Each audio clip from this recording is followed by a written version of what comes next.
सुप्रभात मेरे प्रिय विद्यार्थियों। तो आज हम हिंदी थर्ड लैंग्वेज का अगला पाठ धूप शुरू करने जा रहे हैं और सभी को बहुत बहुत शुभकामनाएं और विजयदशमी की बहुत बहुत बधाई। तो चलिए शुरू करते हैं अपने पाठ को। धूप, जिसको लिखा है विष्णुकांत पांडे।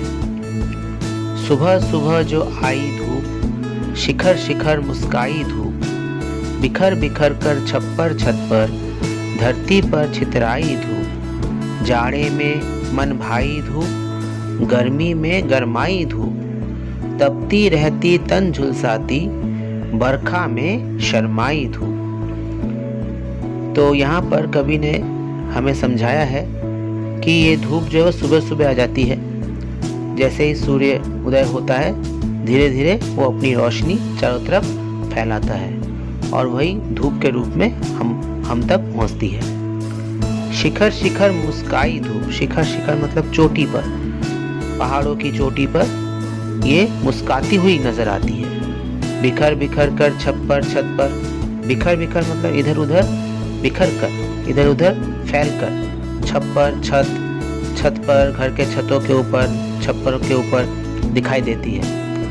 धरती पर छितराई धूप, और धरती पूरी धरती पर फैल जाती है। धूप जो होती है वो पूरी धरती पर वो फैलती नजर आती है। जाड़े में मन भाई धूप, जाड़ा मतलब सर्दी, सर्दी में ये धूप बहुत ही मन को भाती है, अच्छा लगता है मन में। धूप में बैठना सभी को पसंद है सर्दी के मौसम में। गर्मी में गरमाई धूप, और जैसे ही गर्मी पड़ती है ये धूप हमको गर्म कर देती है, हमारे शरीर को गर्म कर देती है। हम ज़्यादा देर तक धूप में नहीं रह सकते हैं, धूप के सामने नहीं खड़े हो सकते हैं। तपती रहती तन झुलसाती, और तन मतलब शरीर को झुलसा देती है। अगर ज़्यादा देर तक हम गर्मी के दिनों में अगर बाहर रहें सूरज के सामने, तो हमारा तन, हमारा शरीर झुलस जाता है, जलने लगता है। बरखा में शर्माई धूप, और बरखा जब आती है, बारिश जब आती है, वर्षा जब आती है, तब वो धूप शर्माती है, तब हमको धूप नजर ही नहीं आती है, वो बादलों के पीछे छिप जाती है।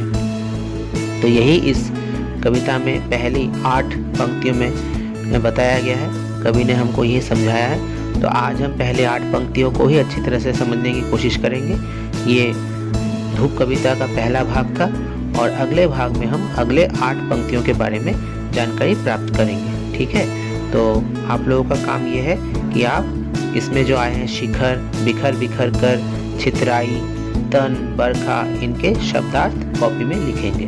ठीक है, और इनसे वाक्य भी बनाएंगे। इनसे आप लोग सभी वाक्य तैयार करेंगे। शिखर से वाक्य, बिखर बिखर कर उससे वाक्य, छितराई, तन और बरखा। तो ये 5 जो शब्दार्थ हैं, इन शब्दों के अर्थ लिखेंगे और उसके साथ उनका वाक्य में भी प्रयोग करेंगे। यही तुम सबका एक काम है पहले दिन का। ठीक है, और अगले दिन हम लोग बाकी की 8 पंक्तियां पढ़ेंगे, उसको समझने की कोशिश करेंगे और फिर उससे भी कुछ प्रश्न दिए जाएंगे। तो तब तक के लिए सभी को बहुत बहुत धन्यवाद। सभी स्वस्थ रहें, सुरक्षित रहें और पढ़ाई करते रहें। ठीक है।